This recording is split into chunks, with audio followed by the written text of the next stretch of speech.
Hi, everyone, and welcome to this live event for Design Thinking for Leading and Learning. I'm pleased to welcome one of our key course team members, Blake Sims. Hi, everyone. Blake. For Leading and Learning, I'm pleased to welcome one of our... we're really excited to go ahead and get started. As you guys know, Blake helped both with course development. She was also featured in some of our videos for Unit 2, notably in the Banneker segments. Blake, can you also tell us a little bit more about who you are? Sure. Hi, everyone. It's nice to connect with you. If you haven't yet, please say hi in the chat box so we know where you're calling in from, and maybe even like, hey, I'm a 6th grade teacher, or I'm a principal at a school, just so I have a sense of who's in the room. My background, I started as a middle school teacher. I spent 2 years teaching in Chicago public schools as a 6th grade self-contained and then math and humanities teacher. Then I moved to Nairobi, Kenya, where I was a teacher at the International School of Kenya, also humanities and math. And 4 years ago, moved to Boston to do my master's at the Harvard Grad School of Education and started working on design thinking and entrepreneurship education and how to really develop 21st century skills through experiential learning.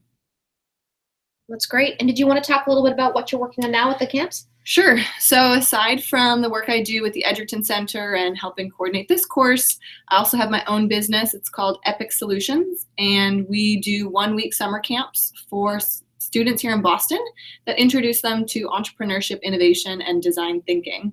Really fun way to engage them with design thinking and get them connected into the Boston ecosystem, getting to know people who are the creative problem solvers of our community. That's great. So I thought I'd go ahead and get the ball rolling. So as you guys remember, in Unit 2, we featured several schools. So we featured Benjamin Banneker, also Meadowbrook School, and also Nuvu. And I thought Blake would give us an update about how some of those schools are doing regarding their design thinking work. Yeah, great. So I see Bob's on as well from the Edgerton Center. So hi, Bob. We have been working, the Edgerton Center has been partnering with the Banneker School and Meadowbrook to continue exploring design thinking and experiential learning. An update since you saw the Banneker PD, we were having a lot of, while there's a lot of encouragement and support for bringing more design thinking into the classroom, it was really difficult to find opportunities for teachers to embed it on a daily basis into their lessons. And so we had worked very specifically with a few grades and teachers and have since pivoted. That prototyping lesson that you saw was a great example of some of the ways we were able to embed it into the classroom, but we've taken a step back and have refocused our energy with the Banneker, working on what they call their STEAMS Expo. So they're actually right now this week in the midst of the Massachusetts standardized testing. And when that finishes, they've got some more flexibility, and they really love to do some engaging community program that brings in science and the arts, and they call it their STEAMS Expo. And so this year, we're really going to support them in bringing engineering content and design thinking into those projects that every classroom teacher does, and that will result in a huge public event early June where they will share and reflect all of the learning that they've done both on engineering and design thinking. So really exciting opportunity to engage all students and all staff at that school. That's slightly different from the direction we talked about in the video. With Meadowbrook, I'm out at their campus once, sometimes twice a week, working with Sue Fisher and Jonathan Schmid, who are featured in the video as part of the Eureka Lab, and a number of their staff members on projects that they're implementing around design thinking. A couple recent ones that I'd like to highlight. 3rd graders in a math class have been thinking about how to build book containers. They partnered with a local early childhood center for immigrant families, and they went and they interviewed those families and identified that these transient families really don't have a lot of literacy materials, and that's a great way for both the parents and the students to begin to learn more about this their community and this country. And so they're doing a math project where they're developing and designing book containers. And so they're in the midst of doing paper prototypes and cardboard prototypes. They're testing them with the JKers, who we saw one of them featured in the video, to get the user feedback before they take them back to the after-school center. In 6th grade science, they were studying anatomy, and so they were really focusing on having students prototype joints which I thought was a really fascinating project. Each student picked a different joint in the body, and they were using all kinds of materials in the Eureka Lab and doing multiple iterations of that prototype based on feedback, and really comparing and contrasting it to a skeleton that they have in their classroom to see, like, does the joint actually work the way the joint in the human body does? Why or why not? And then lastly, partnering with they call it the senior kindergarten class. They want to do a design project where they're getting a new classroom next year, and they want to create a reading loft. This is something they've had in their previous senior K classrooms, but because of all this transition, they haven't had it this year. So they're having the current senior kindergartners design a reading loft space for next year's students. And so they'll be doing interviews and some prototyping, talking with the architects, and really bringing in experts from their community to explore problem solving around spaces. So really fun, cool projects that these classrooms are up to. All of them are implementing a little bit differently. They all have their time constraints. Some are doing multiple rounds of iteration, but they all come back to that user and thinking about who they're going to be sharing their solutions with. Blake, thanks so much for the update. That was really helpful. So I thought we'd go ahead to just kind of your experience working with schools who are trying design thinking for the first time, and what are some things they're particularly excited about? What also about concerns? What are the challenges they're facing, and what are they nervous about? I think we highlighted a lot of these in the video. Time is always a concern. There might be more flexibility now as state tests might be wrapping up. Maybe it's more of a capstone project that teachers are able to experiment with. Maybe more interdisciplinary. Maybe there's more flexibility that they don't just have to focus solely on math. Maybe they can bring in some of these other interdisciplinary elements. I think that requires a lot of planning and collaboration. So if there's time for staff to connect with one another, I know that's always a challenge to do this kind of planning. But I also think that the end of the year of a classroom is more of an opportunity to experiment. And so we're seeing more and more interest in teachers trying stuff out, using empathy and prototyping more consistently with their students and building that common vocabulary. And the hope is that they are able to develop more long-term projects, perhaps that they'll pilot in the fall or next school year. Thanks so much. I want to pause just for a moment and see if any of our viewers have any questions. Feel free to put those in the chat. We will just pause for just a couple seconds and just make sure there's a little bit of a lag between the video stream and us actually speaking live. So any questions from the group? This is a great time to ask Blake about anything on your mind regarding trying design thinking with students, teachers, or administrators for the first time. Oh, and I see also our TA Vladna has joined us as well, and we have also Alyssa from our course team as part of the event today. I also had a question for the group as well. Do we have any educators who have already tried design thinking in the classroom? Write in and let us know. We'd love to hear more about it. Let's see, do we have anything there now? Wow, so I see we've got people from several countries here, which is great. We have someone from Argentina, we have someone from Chile, also Brazil and Malaysia, India. It's really exciting. One thing that we love about working on online courses is that we get to meet participants from so many different places. It's really great. One comment that I saw come up pretty frequently, and I think this is consistent across schools, regardless of your location, is the tension between design thinking and the rigidness of our schools.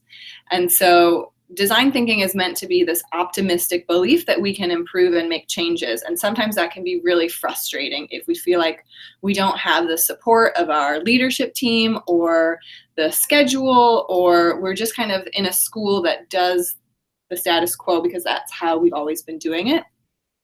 And I get those challenges. And so I think it's really important to find communities such as this one, other teachers who are interested in experimenting, and to start small, perhaps just in your periphery, in the after-school programs, or in your classroom. And I think building the evidence that this is really engaging for students, that this is meaningful for students, is a way to begin. But I do think you've got to think about how do you build support for this, both amongst your students, who might find this to be really challenging and different from traditional school, your parents, who, at least a lot of the schools that I work with, parents have very high expectations of grades and getting ready for college. You know, how do we start changing that conversation with parents, and also encouraging colleges, if possible, to rethink their admissions process? Like, this is a bigger cultural conversation that needs to be happening. And so if you're feeling that frustration, I would encourage you to stay with it and to continue to find some of those communities who are experimenting and trying new things, and recognize that I think this is a bigger shift beyond what's happening in our individual classrooms, that these are the values conversations. What's the purpose of school? What direction should schooling be taking? These are big questions that really need to have conversations with lots of stakeholders that are involved in that process. So it's the beginning of hopefully a bigger shift in our education space. And I think design thinking is a great process to explore that shift. That's my hope. For sure, that makes sense. Now, I know you and Justin talked about this in your in conversation in the course, some of the challenges of assessment. Did you have any more to sort of discuss about ways people are assessing design thinking students? Yeah. Bob and I just did, well, Bob led this workshop primarily, but assessment is, really top of our minds. And as a former teacher, my first thing is like, what we assess is what we value. And we need really good assessment tools for design thinking. And I think in our videos, we talk about some of the tensions between how do you create standard assessments for very individual projects where you don't know where they're going to lead. And that's just an automatic tension there. And so one tool we've been looking at are portfolios, which really help you document the process, not just the final product. We are seeing more transitions at universities, MIT included, of shifting towards portfolios as an assessment tool of applicants as opposed to just test scores. Bob's also done a lot of work researching Q-sorts, which is an interesting assessment tool that allows you to evaluate shifts in behavior and attitudes on a smaller, like, individual student level and look for patterns and shifts in that. So we are really interested in exploring assessment. It's a big component of what we're looking at the Edgerton Center.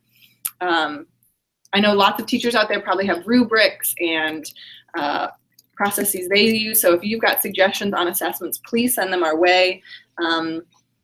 It's a balance of, the freedom that we want students to bring to design thinking, but also making sure we're talking about the content and the skills and the attitudes that we hope students develop throughout the work. Looks like we've got a comment from a participant. Shout out to Sneha Tumkur. She said that she worked on design thinking prototype on speaker setup for each class for an important message to pass on to students from the principals, rather than an assembly to save time. It's nice to hear about this sort of experiment. That's interesting. Thanks so much for chiming in. Great to hear from you. This was done by grade 5. Okay, that's great. So thanks so much to Sneha for chiming in. Please feel free. Go ahead and ask questions. We're following the chat. And Bob, thanks so much for chiming in as well. Great to see you. I would like to touch base on that comment by Sneha. I think finding opportunities for your students to pilot their own ideas about ways to improve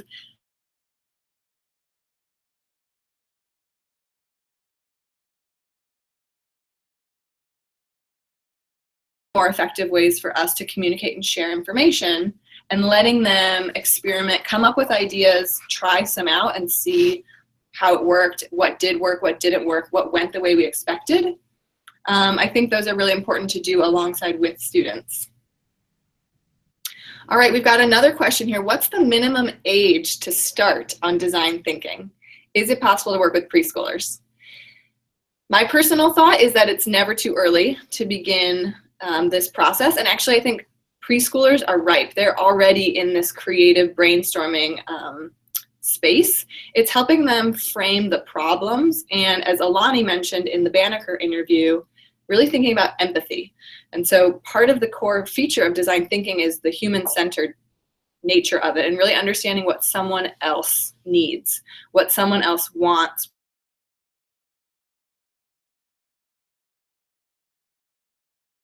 At Meadowbrook, preschoolers, junior kindergartners, and kindergartners are both doing design thinking and engaging with older students in the process, often as the users. So they're experiencing the vocabulary and the stages as participants, but they're also interviewing one another. They're thinking about, I think Sue mentioned they read this book about a dream car, and then they have to think about, what would my dream car be like, and what would someone in my class's dream car be like, and they actually practice sharing their ideas, listening to a partner, and then designing the car for someone else. So part of design thinking is not just what do I need, but what does someone else need? And I don't think it's ever too early to start thinking that way and encouraging students to explore that. So yeah, great question, Juan. Looks like, Jasmine, you're working on a possible school-wide project. Yeah, we'd love to hear a little bit more about who's involved or what's the challenge that you're thinking about exploring.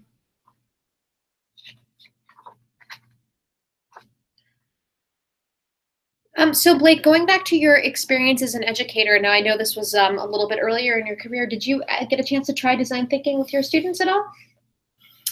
Good question. So I really came across design thinking in the fall of 2013, and I had already left the classroom at that point. But the reality is design thinking is nothing new. And the process that we use with students is not new. The vocabulary might be, and how we structure the problem-solving process. And so in hindsight, what I loved most about being in the classroom was empowering students to be these agents of change. And I think what I love most about the design thinking process is it gives a very specific vocabulary and process to that skill set. And so I think all teachers are actually embedding a lot of these skills in their daily lessons. I was doing that as well. I just didn't know that that was really the vocabulary, and that there were other people working on that same kind of process in their classroom. So I think being able to name it and to start having conversations about what vocabulary we use at this school versus that school and having similar stages is really helpful in bringing the process into more and more classrooms. Something that we've talked about in Unit 2 and also elsewhere in the course is this concept of the teacher shifting from, more of a sort of didactic type role, you do this, I have the knowledge, I'll impart it to you, to more of a coach facilitator type role. And I'd love to hear more of your thoughts on that. I always described my classroom as organized chaos.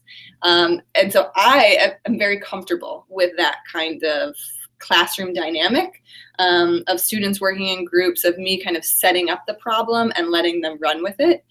That is not how I would think a majority of classrooms are run. I also don't know that that's necessarily how we teach and prepare teachers for the classroom. When I think back to my classroom experience, it was still very much like rote memorization, practice worksheets. And so we have to retrain ourselves to bring this experiential learning in. And it takes letting go of some of that control, which can be really terrifying as a teacher, especially if there's specific content I need to get us through by a specific deadline. And so shifting the role from the holder of knowledge to the coach role, someone who's setting up a design challenge that I've already thought through, like, here's the content I want them to experience, here are the skills I want them to develop. I need to do that planning in advance, and then to students to run with it. And I think if this is the first time you're doing it, start small. I think Rachel mentions that in her video, right? Like, don't go all in. Think about very specific, concrete areas where students can flare out and have more control, and you take the back seat, and then gradually scaffold that in. Just saying students design something is not going to get you the results that you want. I can guarantee it. Students are gonna be like, I don't know what that means. What does that mean? Right. I don't know where to start.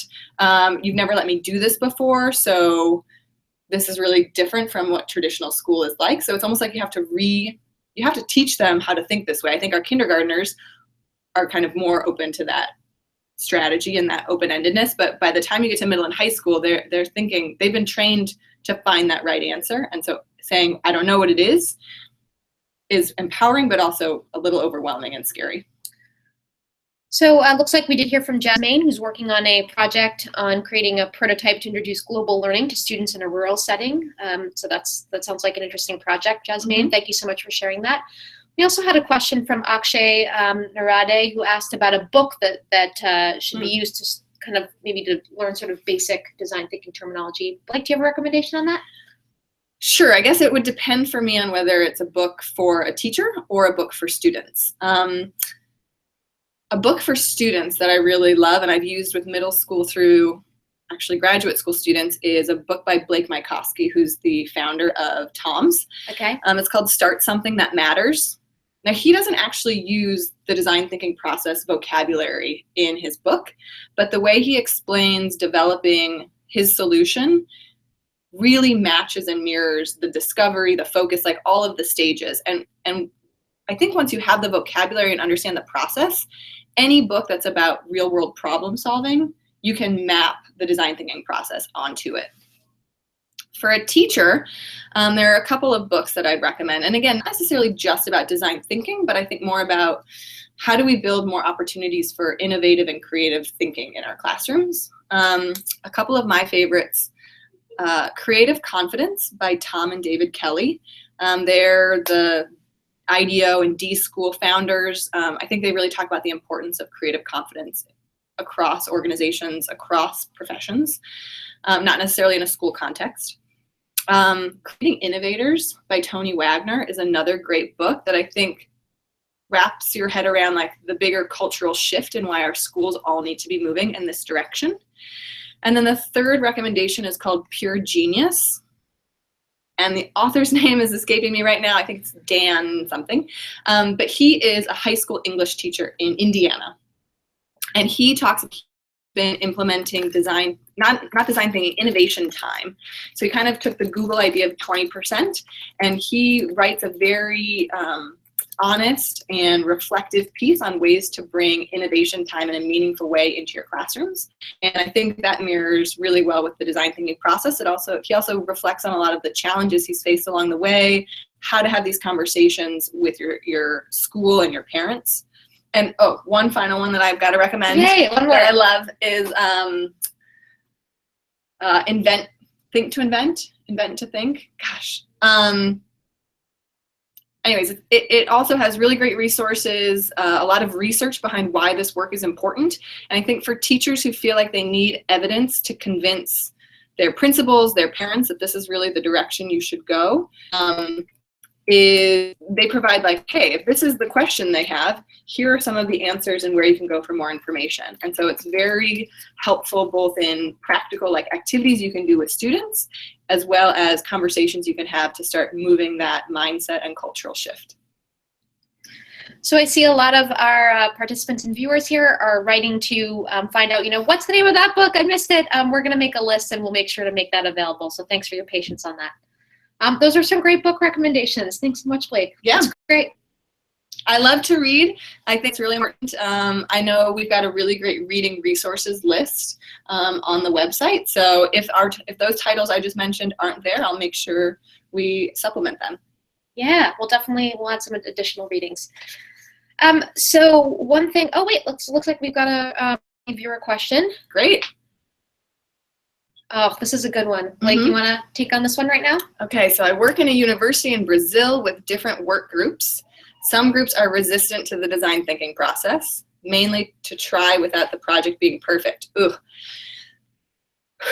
Perfection is the antithesis of design thinking.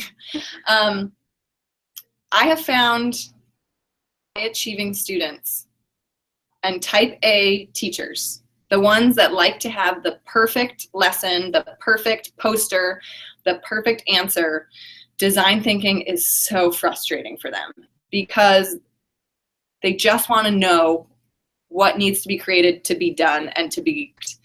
And I think New View, of all of our features, I love the way New View really says, like, we are never done. And you have to start building that mantra into your students. And the challenge is most of what we teach students and how we assess students is that you are done, that we're moving on, that you've mastered this enough, you've passed this test, you've written this paper, so we're moving on. And so this idea of like we're never done is actually really challenging in our classrooms. But I think Sue from Meadowbrook also said, like, we'll also never finish prototyping. There's always more that can be done and change and improve the solutions we develop. And so one way I had that conversation with students who want that perfect final thing is to say, like, well, what is perfect and final in our world? What has stopped changing in your world? Like, I get app updates all the time. Those are never finished and done. I get a new laptop every couple of years. Our cars are always different, right? If you're not innovating and you're not changing and improving and developing, you're going to go out of business. And so we have to encourage students to think that it's okay to not get it right. It's okay for a solution to not be perfect, because it's really about what have you learned in the process of making this, and what would you do next if you had more time. And so pushing students to think that way, and also saying, like, very specific time, like, we're only doing this today. So whatever you come up with today is as far as we're taking this, and it's not going to be finished, and that's okay.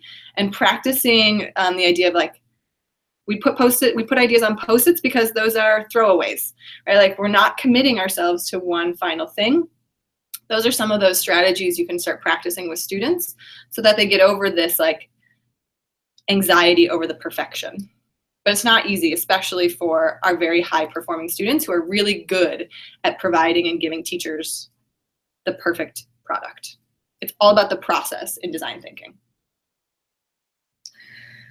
So we talk a little bit about, through our footage with Meadowbrook, maker spaces. Mm-hmm. And I'm sure some of our participants will be wondering, okay, you know, I don't have a huge budget. I can't just take a room in my school and add a bunch of 3D printers. I don't have those kind of resources. What's the kind of minimum I need? Mm-hmm. You know, how can I make sort of an entry-level maker space? Yeah.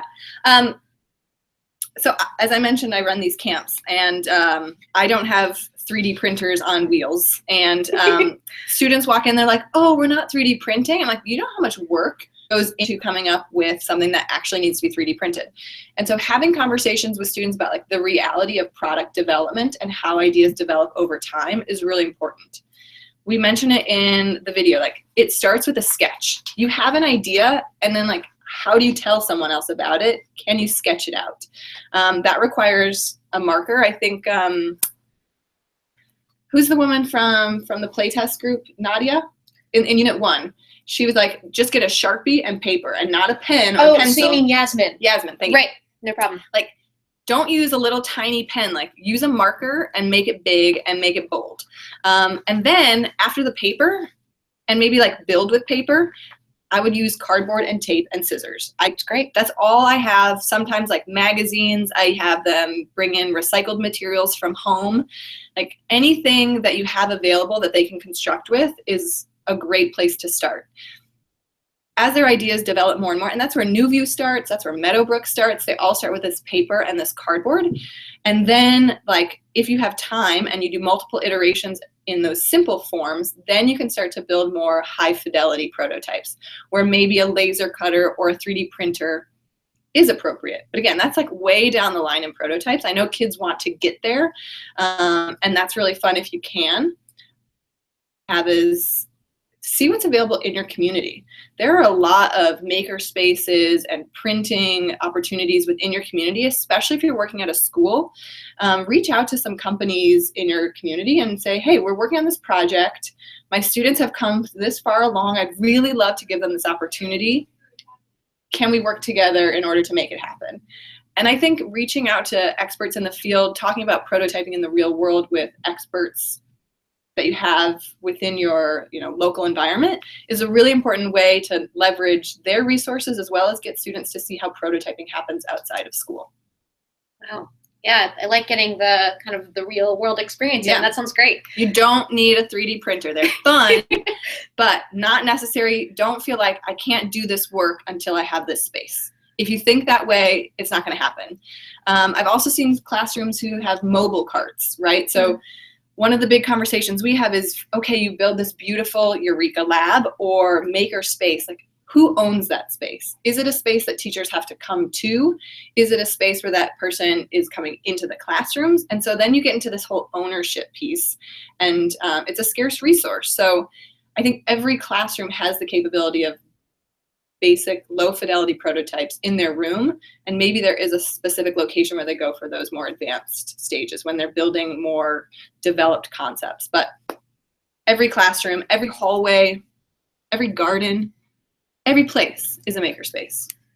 I think that's so important, and it's great to hear again that this just isn't about equipment. It's about, you know, kind of what you're doing and what you're encouraging students to discover and explore and reflect on. Yeah, that's great. And the mindset piece, right? Like thinking that every place is a makerspace requires you to shift the way you're seeing making. It's not just the engineering piece. I think that's a key part of making, but it's also the art piece, the music piece, any creative process and product that's making. It's sewing, construction, gardening, like all of that can be seen in a making mindset if you frame it that way.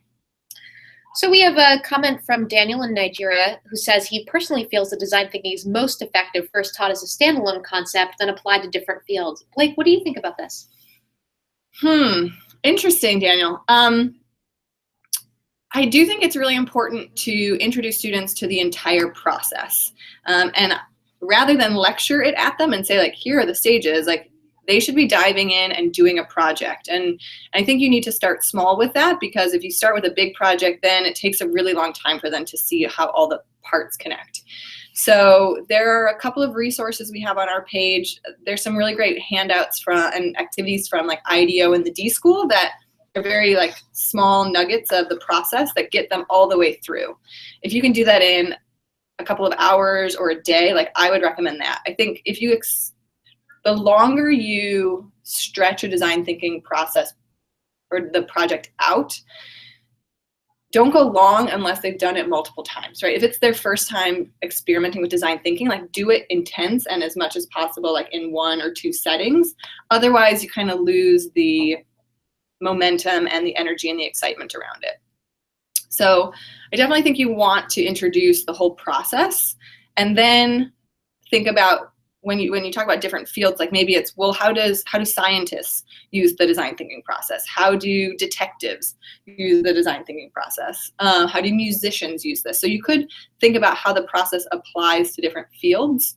Or you could think more about a design challenge, like how might we, putting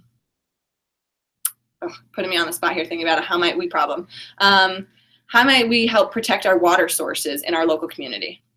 Right, like that's a design challenge for a community issue, and then getting students to go out there and talk with different people about how different groups are thinking about water and water protection could be an interesting project for them. But I wouldn't do that kind of in-depth project until they've had multiple times to explore the cycle in more and more complex ways. Well, that's great. Thanks so much for commenting on that. And Daniel, it's great to hear just sort of what you're thinking about and where your experience has sort of brought you just regarding your conclusion about using design thinking as well. So we're going to end in just a few minutes. I wanted to thank Blake so much for joining us today. It's been great to have her as part of our course team, and it's been great to learn more about design thinking. I thought you'd maybe tell us briefly about a design camp that you'll be joining us for this summer. Sure, yeah. I just noticed one question about technology. Oh, we got one more. Okay, yeah. Sure. Let's do that one first. So this is a good question. Many of the things you're presenting from schools' design thinking activities are related to STEAM. That's science, technology, engineering, arts, and math, and more technology-based. I'm a former humanities teacher, so I actually think this process works really well in English and in more literature-based courses. I think we highlight in the video, like, think about the needs of your characters in your books and design solutions for them, right? We do that a lot in literature. I think drama and dramatic performances is all about empathy, and you prototype different ways of portraying a role. And so if you start to use these vocabulary terms across subjects, I think you really start to see the overlaps between the design thinking process and all subject matter. It just takes a little creativity, and the more you practice that, the more comfortable you are with saying, like, oh yeah, that's prototyping. And if we use prototyping in drama class and in science class and in math class, I think students, it strengthens the concepts for students and gives them a better understanding of the design thinking process and also problem solving in the real world. That's great. So yeah, tell us a little bit more about DesignCamp. DesignCamp. Yeah, awesome. So we have thought about, this online course is awesome. We love our case studies and showcasing the work that's being done here at MIT. And we want to invite our MOOC participants to come and join us this summer. So for 4 days in June, June 26th to the 29th, we'll be here at MIT doing a 4-day design camp, where you'll get to keep working on either a classroom curriculum or a broader systemic level problem that you're working on if Unit 3 is more your thing. And then we're going to do lots of field trips and engaging activities with case studies we featured, as well as other examples of design thinking happening in our community. And one more thing before I wrap up, we've also set up an Ask Blake thread in the forums. I encourage you to, if you've got a question based on what she's talked about today, to go ahead and ask, and she'll try to get to as many as she's able to. We also had one last question, which Daniel, if you could post it in the forums, it would be great, about emphasizing empathy. So yes, please post that question for Blake in the forums so we can get a conversation going there. Thank you to everyone who joined us for this live event today. We really appreciate getting to connect with you in real time, and we're looking forward to seeing you in the forums. Can I give one more? Yes, you can. Okay. Go for it. One, I love this team. They're awesome. Come hang out with us at MIT. A second workshop opportunity that's mentioned in the course is what we call ReDesignEdu. It's a program that MIT Edgerton Center partners with some of its consortium schools on. This year we're running a 3-day workshop, June 21st to the 23rd in Bloomfield Hills, Michigan, which is just outside of Detroit. This will be design thinking focused for K-12 teachers, led by K-12 teachers. And so some of our staff are Meadowbrook folks. Bob and I will be there, and we'll also be featuring the work that's happening at Cranbrook School. Oh, so that'll be really fun and exciting. And so hopefully you can join us for that too, if you're closer to Michigan and that's an easier trek for you. That's great. Blake, thanks again. Everyone, thank you so much. We're really looking forward to seeing your project work in Units 2 and 3, and see you in the forums. Bye, everyone. Keep up the amazing work.